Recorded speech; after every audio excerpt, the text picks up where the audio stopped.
IAS institute నిర్వహిస్తున్న all India scholarship exam pass అవ్వండి. 2 years ఫీజులో 50% మాత్రమే పే చేయండి. కుమరం భీం ఆసిఫాబాద్ జిల్లాలో మరోసారి పెద్ద పులి సంచారం కలకలం సృష్టించింది.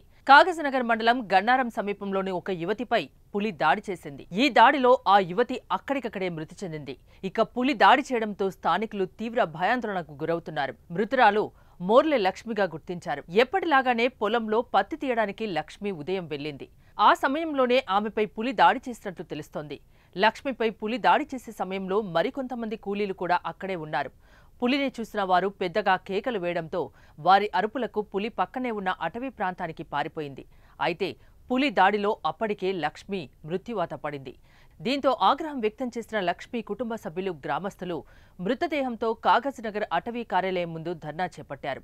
మృతురాలి కుటుంబానికి న్యాయం చేయాలని డిమాండ్ చేశారు. అయితే స్థానికంగా గత కొన్ని నెలల నుంచి పులి సంచరిస్తున్నా అధికారులు ఎలాంటి చర్యలు చేపట్టలేదని, అందుకే ఇలాంటి దారుణ ఘటన చోటు చేసుకుందని స్థానికులు ఆరోపిస్తున్నారు. ఇప్పటికైనా పులి జాడల్ని గుర్తించి పులిని పట్టుకోవాలని, లేదంటే మరింత మంది ప్రాణాలు కోల్పోయే ప్రమాదం ఉందని గ్రామస్తులు కోరుతున్నారు.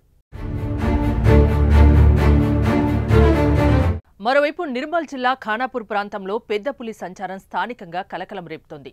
పులి దాడి చేసే ప్రమాదం ఉందని ప్రజలు అప్రమత్తంగా ఉండాలని సోషల్ మీడియాలో ప్రచారం చేస్తున్నారు అటవీశాఖ అధికారులు. దీంతో ఆయా ప్రాంతాల ప్రజలు ఆందోళనకు గురవుతున్నారు. కాగా పులి రోడ్డు దాటుతూ కనిపించడంతో వాహనదారులు తమ సెల్ ఫోన్లతో పులిని ఫోటోలు తీశారు.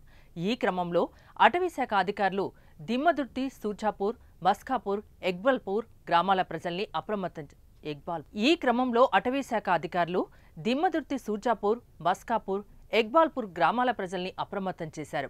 పెద్ద పులి సంచారం నేపథ్యంలో అడవిలో ఏర్పాటు చేసిన కెమెరాల్లో పులి సంచరిస్తున్న దృశ్యాల్ని రికార్డయ్యాయి. దీంతో ఖానాపూర్ సరిహద్దు అటవీ ప్రాంతాల ప్రజలు అప్రమత్తంగా ఉండాలని అటవీశాఖ అధికారులు హెచ్చరించారు. ఎవరూ ఒంటరిగా అడవిలోకి వెళ్లవద్దని, సాయంత్రం త్వరగా ఇండ్లకు చేరుకోవాలని సూచించారు. అటవీశాఖ అధికారుల హెచ్చరికతో స్థానికులు భయాందోళనకు గురవుతున్నారు.